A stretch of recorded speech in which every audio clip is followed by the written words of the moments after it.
So, welcome everyone. Today, I am beyond delighted to be introducing to you Pam Gregory, astrologer. And I know that you all know who she is.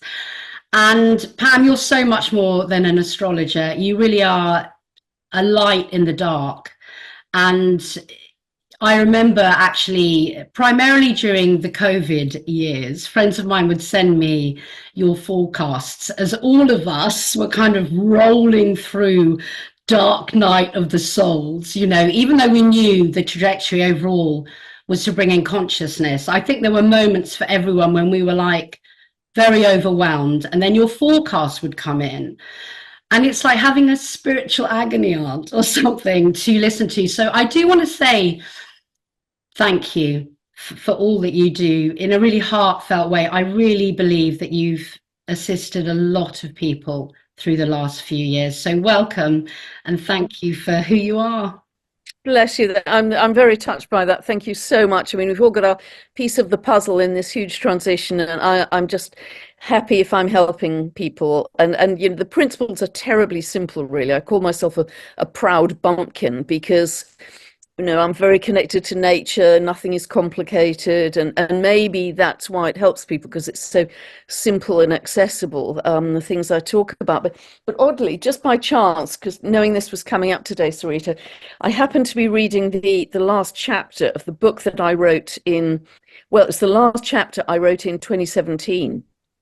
And it said 2020 stands out as a very important and pivotal year astrologically. For those alive now, it'll certainly be one of the greatest years of change and paradigm shift. And this new paradigm will continue into 2021 and well beyond. We will think of life, how life was before 2020, and then how it is after. And also talk about things coming to a peak in 2020, great polarization between the traditional controls in society and people more and more from the grassroots wanting to avoid those social controls.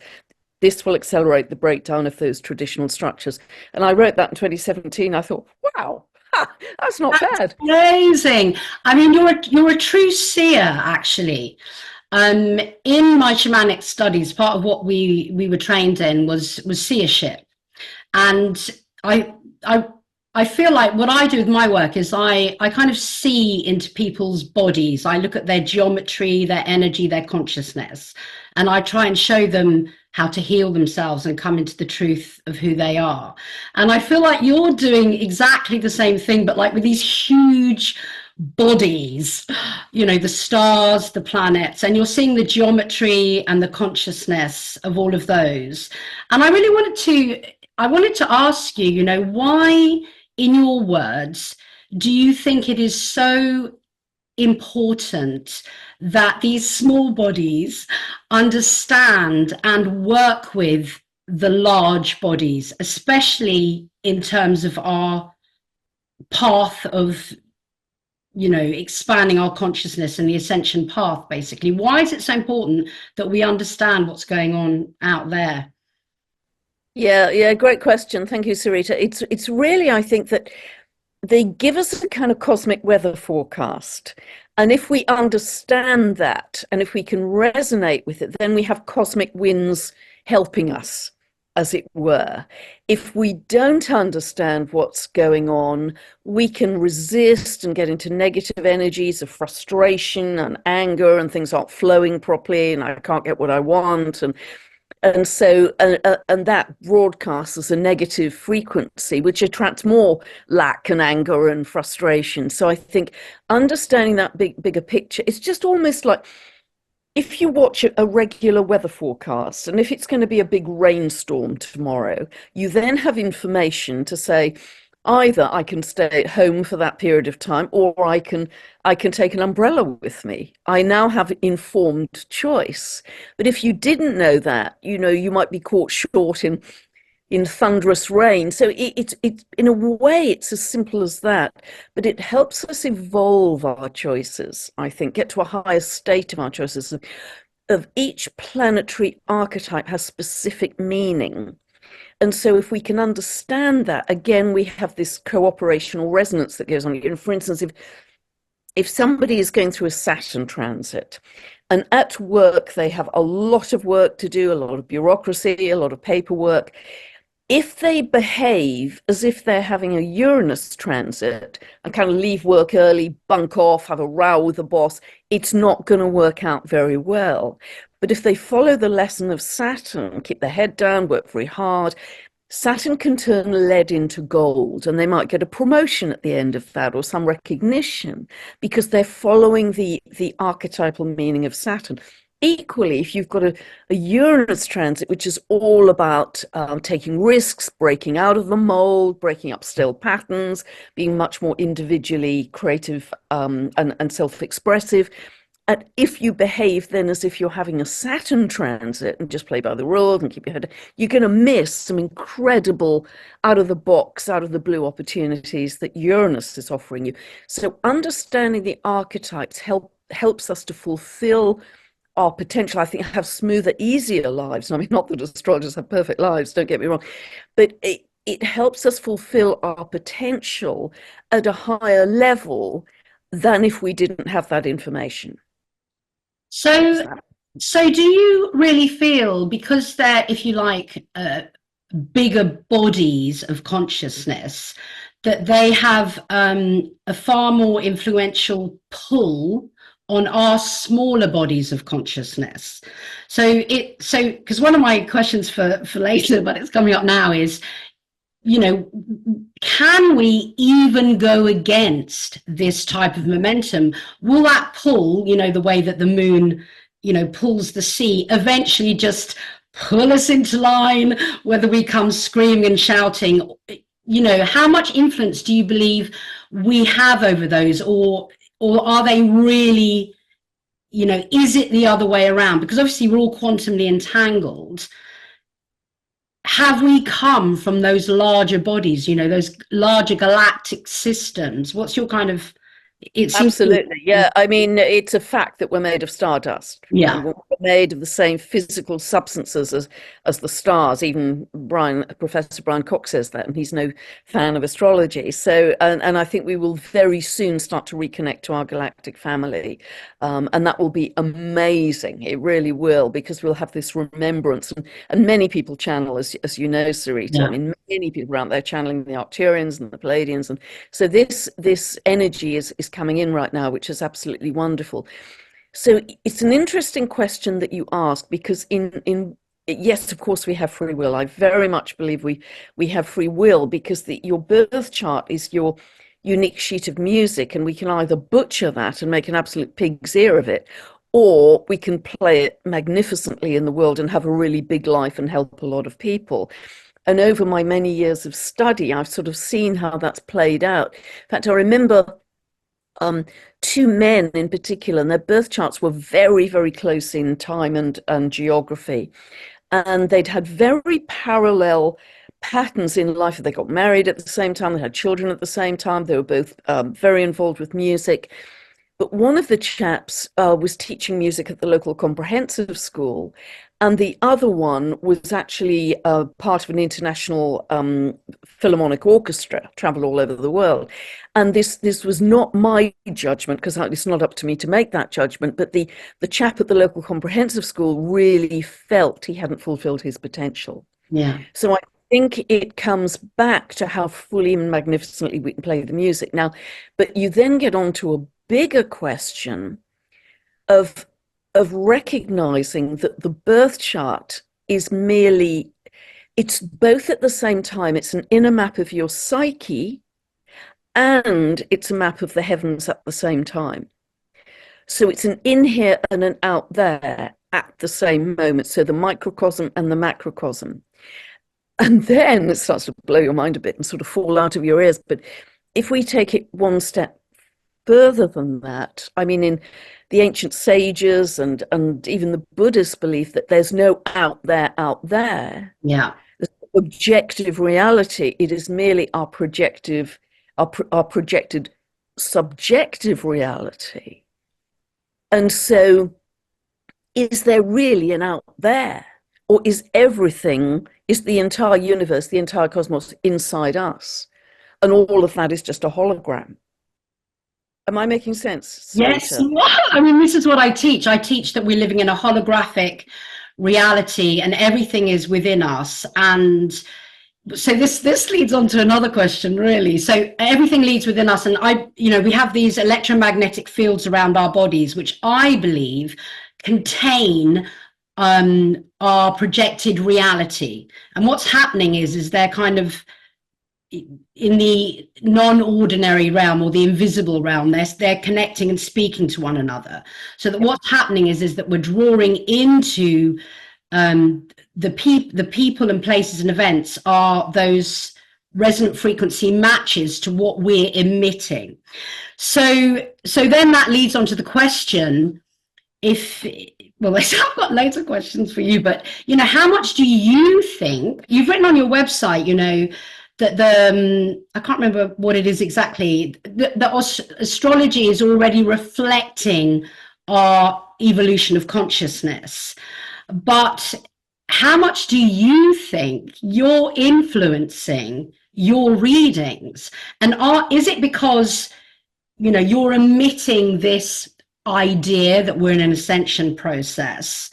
Therefore, the astrological geometry that you're perceiving is a reflection of that. And then you're calling towards you people like myself and all of your listeners who align with that certain projection, because obviously I think you're aware of this. We're creating timelines and every now and moment. It's so complicated, but it's like we're fractals of source consciousness, and it's all coming from the within and the without. So it's like, what's influencing what? How much do you feel you're influencing your own forecasts?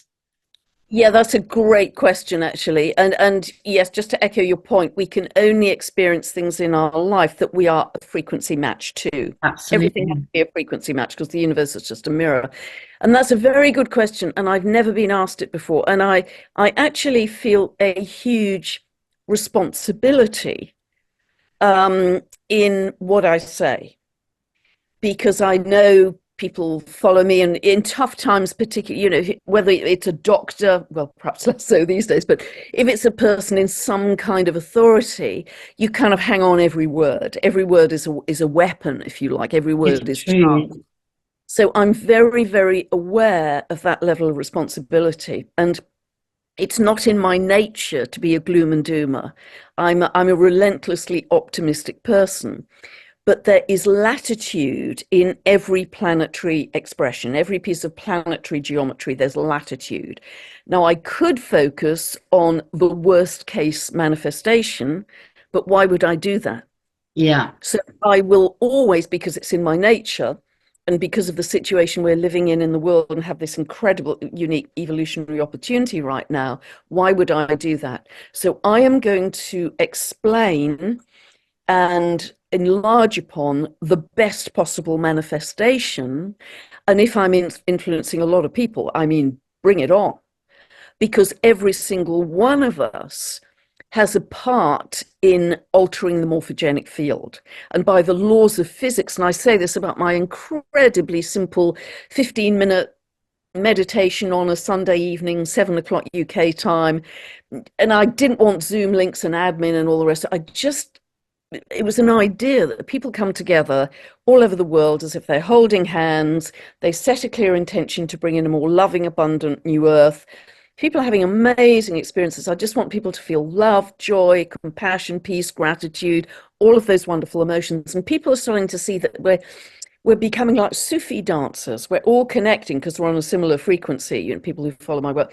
And we're starting to spin with light, and that light is getting bigger and wider, and it's covering the whole earth, and the energy is getting stronger every week, like a tsunami of light. And why wouldn't we do that? Do that.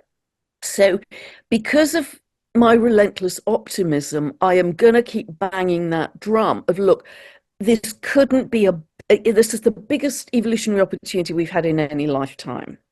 So we have to absolutely optimize that. And the astrology helps us enormously in understanding what's going on with that. But let's go for it. Let's achieve the biggest and the best and the greatest, because why would we plan to fall short? So that's why I will never be a gloom and doomer. I will try and encourage everybody to their maximum potential. Because, I mean, why wouldn't we do that? Especially in these, especially knowing the challenges in these times, why would we do that?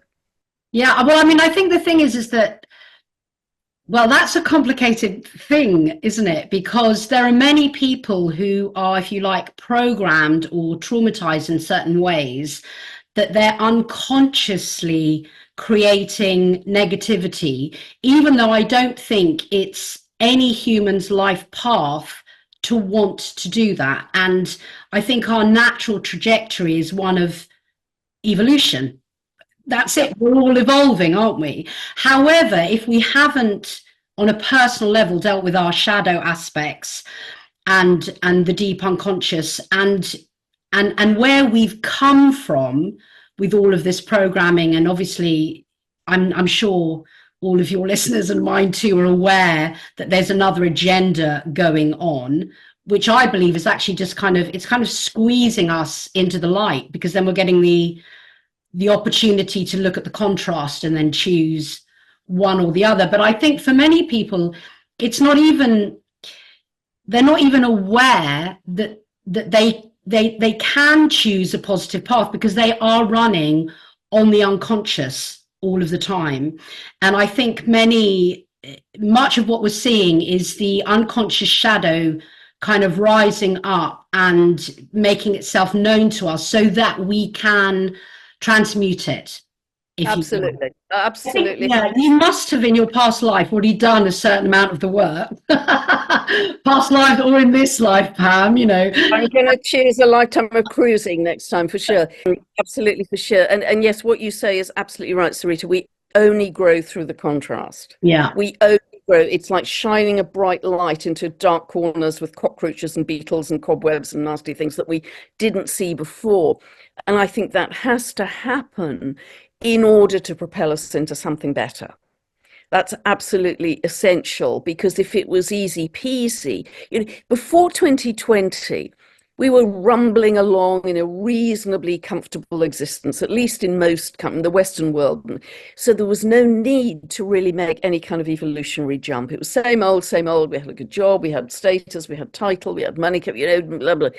It was the pandemic that actually forced a change, and certainly globally, it has forced many like-minded people to come together in groups, freedom groups, to say, do you know what? We are absolutely done with this. We want to create a better world. So it acted as a catalyst. There was kind of boomerang effect. So it acted as a catalyst. And those grassroots groups, which is where we're going with the Aquarian energy, they are all over the world. And they're doing amazing things to say, okay, we've each got a piece of the puzzle. What can we do to build a better world? And I'm in a group for about 200 people, as a carpenter, a builder, I'm an astrologer. We've all got a different piece of the puzzle. Yeah. So, but it's fabulous because everybody is super, super, super positive in that we don't want that. We're not going to do that again. So what do we want? Yeah. We're going to make it amazing.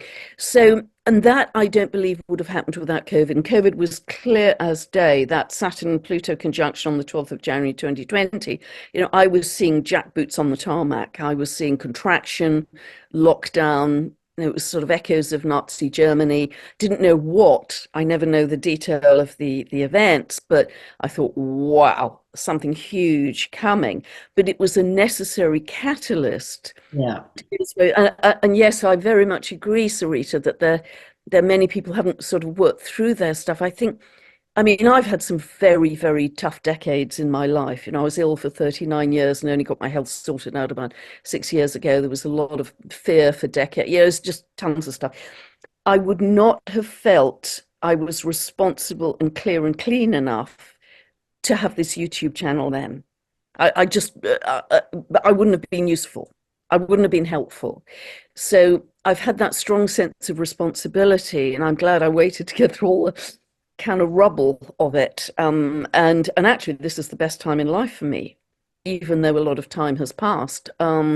It's great because I have such a sense of purpose and momentum in what we're discovering about water, with Veda's beautiful work, Veda Austin's work, and divine consciousness in water. I find that thrilling. Yeah. What we're discovering about physics, and with Nassim Haramein, and he's worked out the physics of creation, the physics of reality. I mean, we are on the precipice of amazing times, really amazing, that are going to be unimaginable compared to what we've lived in. Unimaginable. We're going to be making so many jumps. And I think we really are going through not just a transformation as humanity, but a huge metamorphosis.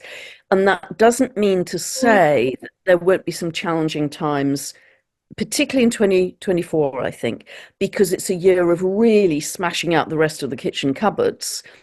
And therefore it'll be lumpy, because everything we've known as reliable structures in life that we thought were long term, whether it's education or politics or the legal system or whatever, the financial system, whatever it is, those systems that appear to be long term and permanent will go through one heck of a shake-up. I think even the Earth itself is going to have some big Earth events, a lot more seismic activity, but we know this is part of Gaia going through her upgrade too. So we just have to, you know, an analogy I often quote, an example I often quote, many years ago when I was in my 20s, you might have heard me say this, I was going off traveling for 5 months all around India and Nepal and trekking the Himalayas on my own. So I was in my mid-20s, 5'2", English, fair lady.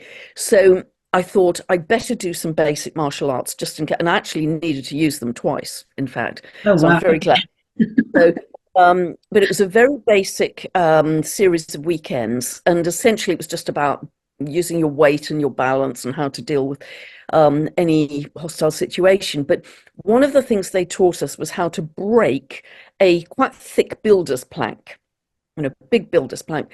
And if you focused on the plank, there was absolutely no way you could break that. You really hurt your hand. If you focused on the obstacle and what is. And the teacher taught us to focus where you want to get to with your hand, 6 inches below the builder's plank. And if you focus on where you wanted to get to, 6 inches below the plank, I broke 3 in a row. Amazing. Yeah. And I suddenly hadn't become Hercules.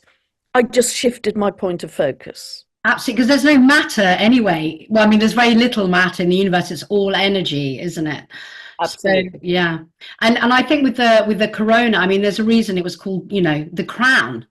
I feel like it's like everything just kind of went like this. And I really feel like we called that in. It was like, let's create a volcano that's everyone is going to have to shift. And I think also, looking at your idea of being positive and always choosing, if you like, the higher timeline and looking where you're trying to go, not kind of, I mean, I think at this point, there's still the majority of people are head down, 3D, looking down, not looking up and out at what could be. But I just did a meditation and it was about expanding your light photons. And the idea of it came from this paper, scientific paper, where they discovered that at our resting state, we were emitting something like 20 to 30 light photons per centimeter per second. Have you heard about this paper? Yes. Yes. And when we're meditating, it's 100,000. And particularly if we're focusing on another, yes, which I thought was the beautiful kind of sort of little twist in the tale.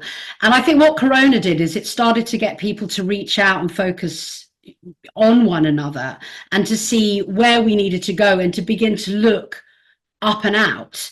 And like you, it's just been extraordinary, because during those years, we began to see scientists talking about their soul, about spirituality. They were having to really tap into their conscience. And they were saying, oh, wow, okay, we can't say this anymore because it's not authentically true. And one of the questions I had for you later, which you've already touched on, is this responsibility that you have as an influencer. I think that's just such a great word. And I think it's kind of corrupted in a way, because now, well, maybe it isn't corrupted. Everyone's an influencer, aren't they? We're all influencing something, even if it's just our cat. So, but when you've got something like the internet, which I believe we created so that we could actually learn telepathy. Yes, I So agree. yeah, you know how when the phone rings, you know who it is. I think that the internet is the first level of telepathy and letting go, and it's also a level of us having to release lies, because there's so much information out there that we're having to turn within to understand what our actual truth is. Because if you keep looking at all the information, you just get in a complete tiz. And I think so many people are getting in a tiz. And I think I heard you say you got rid of your television about 4 years ago or something. Got a large plant there now, which is lovely. How lovely. That's got much more information for you. So yeah, so I think that's wonderful. So so you feel that when you're giving a forecast, if you like, and if you seem to explain the shadow aspects of the archetypal, mythological, um, trajectories that are coming into play. But then you always say, okay, this is the shadow, be mindful of it. Now let's look over here. Do you think there is actually a kind of, oh, this isn't like a trick question or anything, but do you think there's a kind of overriding shadow of working within the realms of astrology, like there might be in being an influencer? How much of the unconscious that maybe has been programmed into us we could be using in terms of something like astrology to assist in potentially a negative agenda? You kind of, how do you work? I mean, I'm sure you're very conscious of that. Do you tap into your intuition, your heart when you're working with these planets? And also, just if you can remember all that I've just said, also, are you reading the symbols out there in a very perfunctory way, or do you feel like you're tapping into the consciousness of them, like merging with them almost in a shamanic way before you give us what you see, what you're seeing out there? Yeah, gosh, a lot in that, Sarita. Sorry. I'm not Just excited. backtrack. Yeah, I think everything in our collective reality we have created from our collective consciousness. That's not a very popular view, but it's come from us. Because if it is true that we create our reality, therefore on a collective level, we must have created the collective experience that we're going through. So that's why I try so hard to encourage people to live at their best. Also, when we're thinking of another, as you say, I mean, the real expert on this is Lynn McTaggart and her Yeah. Power of Eight groups, because what she's found, and she has a beautiful quote about the highest state of being, the most natural state of being is altruism. Because what she's finding in her Power of Eight groups, and she's got a whole book called Power of Eight, and she runs these groups on an ongoing basis, is that, say, 7 of the people are focused on one of the people in the group that needs healing, and say that's Susan. But it isn't just Susan that gets the healing. Everybody, the other 7, there's a kind of bounce back, and they all get healed too. Yeah. So the group energy will magnify the healing energy. And so whenever you come together with a like-minded group, and Nassim Harriman talks about this, how you magnify that energy. And so that's very exciting, because that's very Aquarian. We're coming together in groups. It's like mycelium mushrooms. We're all connecting with each other. So we have this magnificent potential. So those are the first sort of 2 things you raised, I think. And getting to the other question, yes, that's very interesting, because I do try and tune into the consciousness, the frequency of the planets, their archetypes. And I'm increasingly aware, and I've said it in quite a few videos, that I want to go beyond the traditional astrology, because I see it as quite limited. And I think it's important that I kind of share some of the more difficult manifestations, because I don't want to get into spiritual bypassing. We have to acknowledge what may happen, but then say, do not negatively, emotionally engage with them. Do Yeah. not entangle with those. Stay on your eagle's perch. Yes, be aware, observe. Mastery is being aware of the difficulties and still being able to keep your equilibrium. That's mastery. It's not spiritual bypassing and thinking, la, la, la, la, la, everything's perfect. That isn't mastery. That's just deviation. And so being aware, but saying, okay, I acknowledge that. That's not my timeline. I'm not going to energize and feed that. And focusing on it is food in the quantum realm. I'm going to go over here because I have free will, and with this wonderful group of people, create something way more beautiful, way more loving. The world we've lived in is not perfect by a long way. This contrast is making that very clear. So I am going to, as long as I'm on this earth, keep on banging that drum about how much power we have as co-creators. And I think we're going to really discover that going through 2024. Do it in really elementary ways, really simple ways. Set a clear intention, you're easily finding a car parking space. Clear intention, I'm now easily already finding my car keys, which I then find in the vegetable rack or somewhere weird. I use Ho'oponopono a lot. If I'm in any kind of difficult situation, which I can't logic my way out of, I'll use Ho'oponopono, that very simple 4-stanza. Yeah. I'm sorry, forgive me, thank you, I love you. You just think it's ridiculous that could make any difference. It has been miraculous, I have to say. I've laughed out loud when that has changed a dynamic of something that I thought was very difficult. I mean, I've just laughed out loud. So have these really simple tools in your toolkit.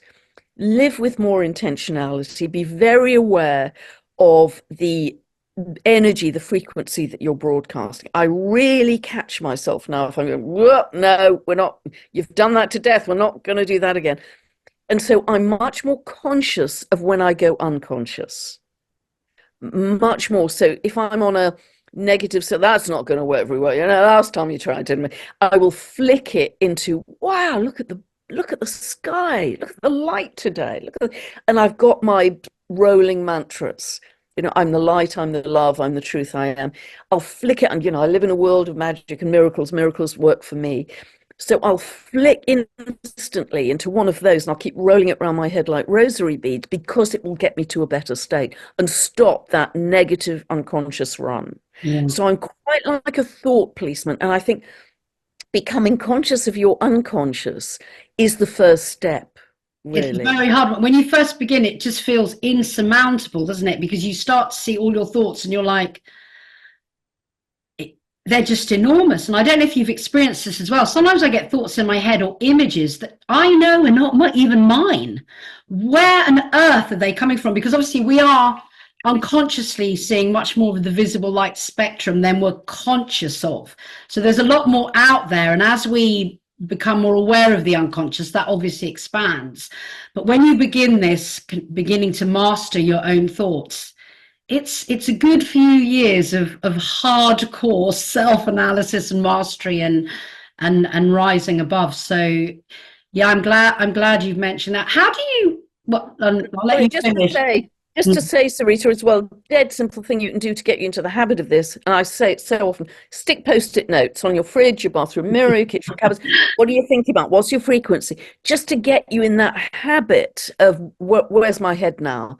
Because if we're cooking or eating or whatever we're doing, we can so easily just drift, or we can go down the scroll hole of social media. And again, referencing something you said earlier, particularly with Pluto moving into Aquarius tomorrow, and essentially for the next 20 years, with all the AI that's going to come in, we aren't going to know what's true and what's not. There's going to be so much more smoke and mirrors. So we can go, really big, scary thing. It may not exist at all. And actually linked to that. So again, your reference point is inner, not outer. Live from the inside out, not the outside in. And what I think has happened in the world very skillfully is an idea is floated on the nightly news, and a lot of the population go, that's a really big, scary thing. And they actually obediently then manifest. They create it. Yeah. Even when it was completely invisible to start, there was nothing there. So we are very obedient in that way. Mm-hmm. And moving into Aquarian energy much more, there's going to be less obedience. And I don't mean that in any kind of violent confrontational way. It's just this is a big year of awakening, a big year of rebellion. Again, not in any aggressive way, but just saying, do you know what? This isn't working for me perfectly. So therefore, because I know my power as co-creator, I'm going to construct something different. So humanity is really going to rise up in that higher level of consciousness. And it's almost like the Buckminster Fuller idea of you don't have to necessarily fight and demolish what is currently there, because in a way you're still operating in the same paradigm. Absolutely. You have to go beyond it and create something so amazing. Everybody says, oh, I'd much rather be over there. That looks wonderful. And that's what I'm trying to do with those dead simple 15-minute meditations on a Sunday evening.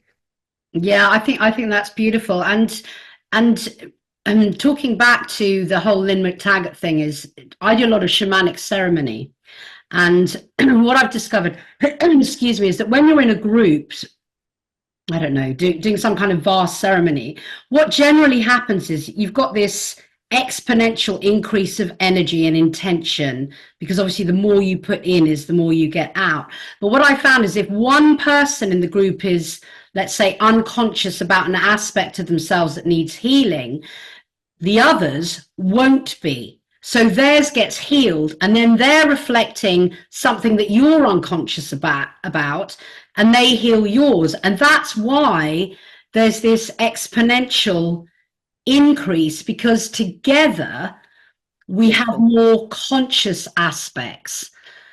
And I think this is the whole kind of beauty. And I think the other thing is that we're beginning to really know that we are part of the, if you like, the positive aspect of the climate crisis agenda thing that's playing out, is that many people are beginning to work out that that we need Earth, let's say on a really kind of basic level.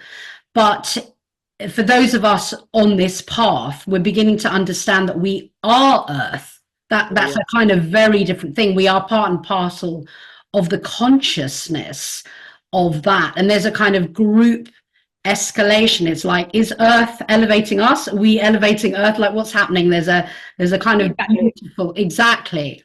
The loop there. And I think, and drawing back to something else you said with the AI, we're not going to know what's real and what's not, even if you're essentially asleep at the wheel of your own life, you're unconscious. At some point you're going to realize that there are bots out there that look human, that are telling you your nightly news or whatever, and you cannot trust anything out there just on a fundamental physical level anymore. So even those who, if you like, don't want to wake up because it's intrinsically painful, or for whatever reason they don't want to wake up, they're literally going to be pulled kind of kicking and screaming into awakening, because it's going to be so obvious out there, isn't it? I wanted to sorry, and it's just the energy, it's just the frequency, it's the light. It's the light that is going to change it. And I always thought over the years, I've said it's going to be the light. It isn't going to take decades and decades. It's going to be something connected to the light.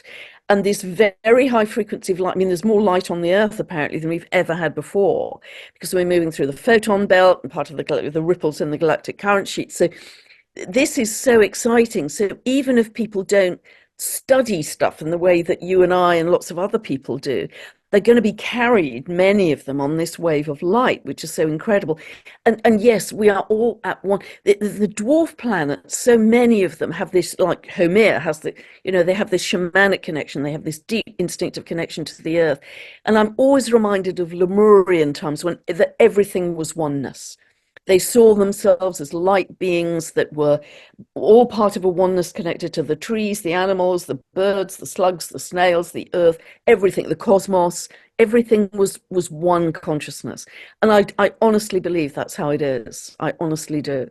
And that's very exciting, actually, if we see it in that way. Yeah, I think more and more, certainly as I've become more conscious, I remember, I think I saw someone about a year ago just kill a moth without even thinking about it. And my whole body just went, and I was like, Wow, Sarita, that's kind of full on. And I think we're getting to this point where we can't harm because we're beginning to feel the truth of who we are, which is this interconnected thing that's going on. And just coming back to that, back again a few threads is, if there's, we're talking about influences and are the planets influencing us, or what's happening in terms of timelines and things like that. There's obviously, galactic beings. So I know you've just done some videos on the blue beings of light that are coming in. I've actually been seeing blue light everywhere for a few years, and so have many of my followers. And you've got the Palladians, the Arcturians, all of these type of people. So they're obviously galactic beings on their planets or in their star systems. And there must be a longing with us, because that's what we come from, to connect into that. And they must be longing to reconnect with us in some way. And then because they're I imagine they're operating from a higher dimensionality,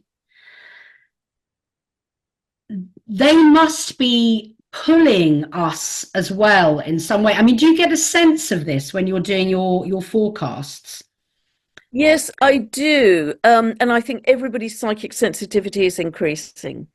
I mean, I'm not aware of channeling any particular beings. People constantly tell me I am, but I'm not aware of it at all. So, I just try and get through my days. But people tell me that I am, and certainly those higher beings, because they are higher beings, they're operating on higher dimensions, have been through these kinds of evolutions. So they're very keen for us to help. But also, as I understand it, the Earth has a pivotal role in the entire galaxy. So our evolution is very much a key jigsaw puzzle of the evolution of the entire galaxy. That's why it's so crucial for us to get it right, and that's why they have such an interest in it. And I do think, although they're not supposed to interfere, I do think they help us in all kinds of ways to prevent extreme disasters, and that kind of thing. So I very much there to benefit us, and I think the more we can hear them. I mean, there's certain people I follow. Daniel Scranton is a very good guy to follow. He channels the Arcturians, and I follow his work. There are many people. I mean, Magenta Pixie channels the White Wing Collective of Nine. There's some very good people out there. So the more we can connect to those messages, that information coming in, I think the easier our journey will be through this evolution, because I think they are only there to benefit us. They are only there to help us.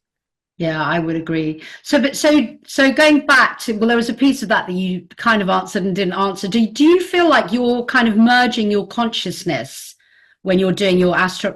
Because Yes. it feels very shamanic to me what you're doing, and it is like a merging, and then you're pulling out the personality and the language.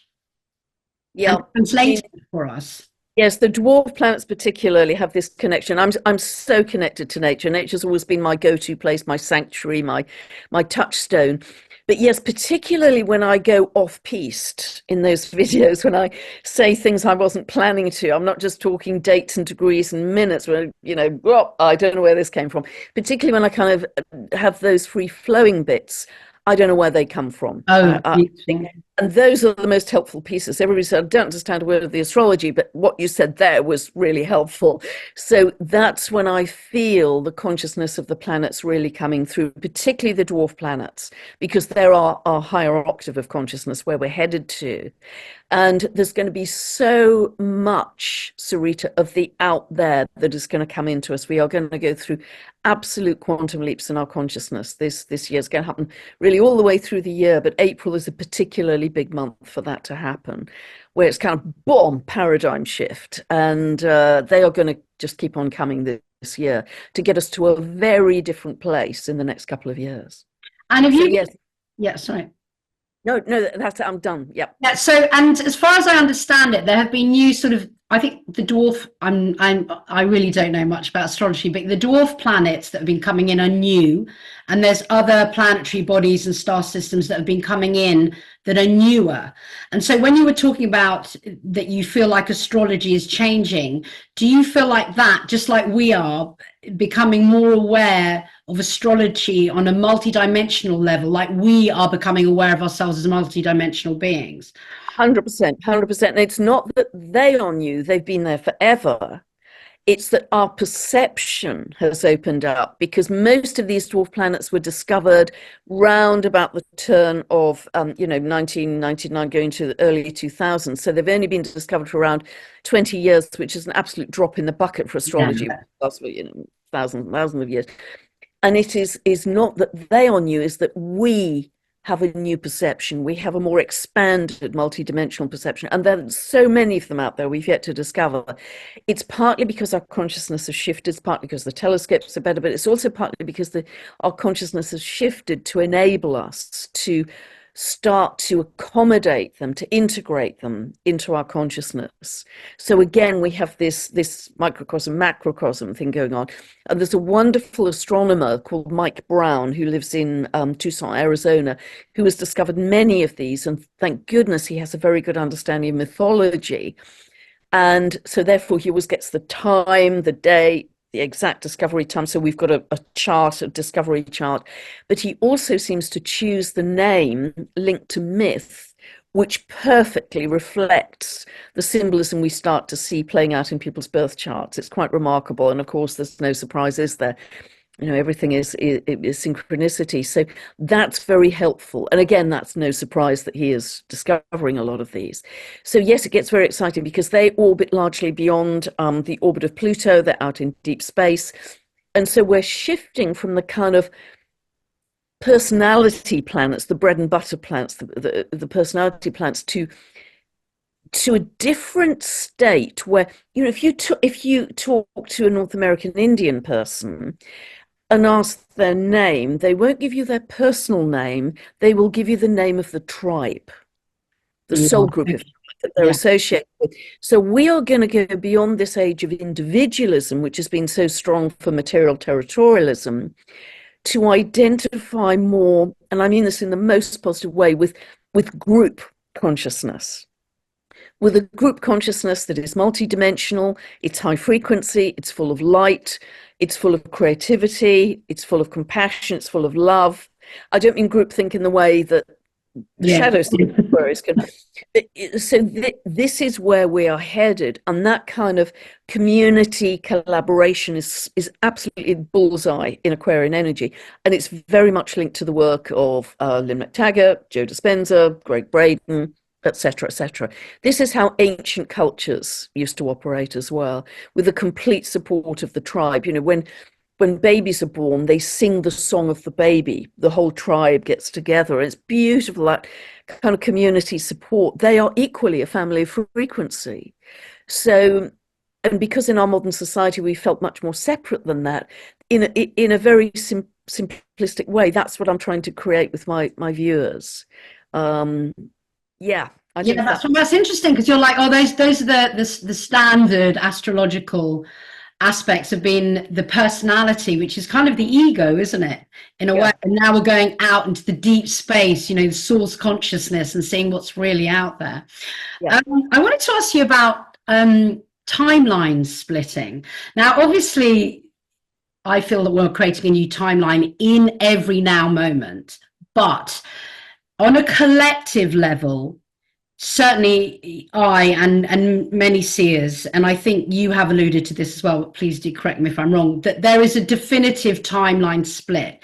And it was very painful, actually, for a while back there, because you were talking to your loved ones and it was like they didn't understand anything you were saying, particularly in the COVID era, and they couldn't understand anything you were on about. It was like you're on completely different timelines.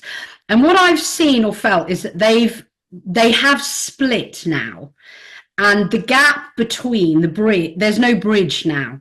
So it's like we can observe this other timeline and we can have empathy for it, but it's I feel very much like I'm thriving, even though I can see there's a timeline that really isn't. And I wondered how that's showing up, if it is showing up for you in the astrology. And if it is, are you then seeing an astrological forecast for the dominant timeline, which I believe is the essential one, but we're going to believe it's the essential one because that's the trajectory we're on. But can you see another one? Is there, how does that work for you? Okay, a lot there again. Yes, I do think there has been a split because I mean, my lovely neighbours all around me, they are, very much following a conventional narrative, and that's fine. That's their world, and I'm not. But we, as a group of like minds, have created that higher timeline, and it's getting higher all the time. I believe we just keep on creating higher and higher because that's where our focus and attention is. So I do believe there's a split. Eventually we'll come back to unity consciousness one way or another. I So believe this that is too. Yeah. forever. But they're two very clear, it's like two different consensus realities in a way. And I also feel we're in a period of void to some extent. At the moment, particularly these next few months, where we've stepped away from the old 3D world as defining our world, and it's crumbling. But we need to see even more manifestation, even more green shoots of new earth to even more timeline, and it's happening. I mean, all the time, and it'll be very, very strong next year. But with regard, do I see that in the astrology? No, I don't. In that, the astrology always gives me, and I said this in my work all the way through, that the astrology gives me the pattern. It does not give the frequency. So our latitude as human beings comes in the frequency. How are we going to play the music? Are we going to butcher it, or are we going to make it magnificent? So with each astrological moment, you can play it at a low frequency, or you can play it at a very high frequency. That's where our free will comes in. And I believe that very strongly. So I don't believe that astrology defines your frequency. It just gives you the pattern. It just gives you the piece of music. Does that make sense, Sarita? Yes, that's clarified it a lot. So it's like it's the same astrology, but it's the choice of the dominant timeline that you're choosing, how what Absolutely. that momentum is taking you, basically. I endlessly about where's your focus, where's your attention, what choice are you making, on and on and on in every video, one way or another. I bang on about that because we have that choice. So why would you go in the more difficult timeline when there's all this magnificence that's going to come that we can barely describe? It's going to be so amazing with no new healing technologies and anti-gravity transport and connecting with our galactic relatives, and it's going to be just amazing. And lots of people are talking about that. It's not just me, so I'm not going crazy. But why would you make the lesser choice? And that's why I try in the videos to make people aware of there is a choice. Yeah. But first of all, you've got to become conscious of what may be currently unconscious. Absolutely. And I know that you're a very busy lady and we're getting to the end of the hour. So I just wanted to ask you one more question, because a lot of my followers are hardcore meditators. We love meditating. And I wondered, what was your predominant, I know that you meditate as well, and I know that you advocate for coming back to simplicity, and all the stuff that I teach, I keep coming back to presence heals everything. That's where I've got to, really. And I wondered what, on a personal level, your most beneficial practices that you do for yourself when things just get too much, when you're triggered, when it all gets tough, or even just to bring yourself into alignment. What is your personal preference meditation practice? Yeah, thank you. Nobody's asked that ever. Yes, and on the point of simplicity, of course, if you're living from the inside out, not the outside in, that's simple. Outside in is really complicated. You've Yeah. got 10,000 problems out there. So I really do all the things I've talked about. I mean, weather permitting, it was -5 here last night. So, weather permitting, as soon as spring comes, I'll have bare feet on the grass. I will just sit in my garden and I'll listen to the birds and I'll look at the blue sky and I will just breathe and be blank and just completely simple kind of tuning in. I'll listen to the birds and then I'll try and hear the sound beyond the birds. And is there a sound beyond that? This kind of expansive Buddha state, if you like. But also, I do quite vigorous breath work every day because that actually settles down the vagus nerve as well. I Well, like do. fire breath and sort of alkaline breathing and those types of things. That's the thing that, I've done about half a century of yoga, and also I did some Buteyko breath work. So now I do something called Soma breath, which is a combination of Wim Hof and pranayama and a whole bunch of things. So I do that. That's quite vigorous, but then very often I will just literally shut my eyes and I do what I suggest to other people. I just drop into my body, into my breath. And I just literally put 100% focus on the breath.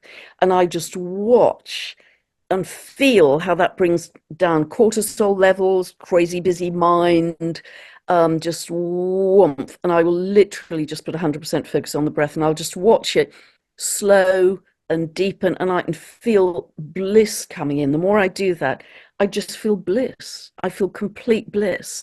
And I don't want it to end. I mean, how simple is that? We don't have to go on a course, we don't have to buy a book, we don't have to spend money. We just literally close our eyes and watch our breath. And bliss codes are coming in big time. So just drop into the bliss. That is a beautiful place for your physiology, your health, your creativity. Drop into bliss as often as you can in your day. Yeah, That's simple. that's beautiful. And I think the thing is I think a lot of people forget this, but we are ascending through the body. Yeah. So this is where we're going to find the divine. So I love that practice. And yes, it's been so lovely to speak to you. I really do appreciate the time that you've taken to be with me and with my viewers. Thank you so much, Pam, and thank you for everything that you do and continue to do for all of us. No, bless you, Sarita. I've loved it, actually. You've asked some very different questions that have made me think a bit. So it's been really super. And I just send love to everybody out there. And remember that analogy. Think 6 inches below the builder's plank.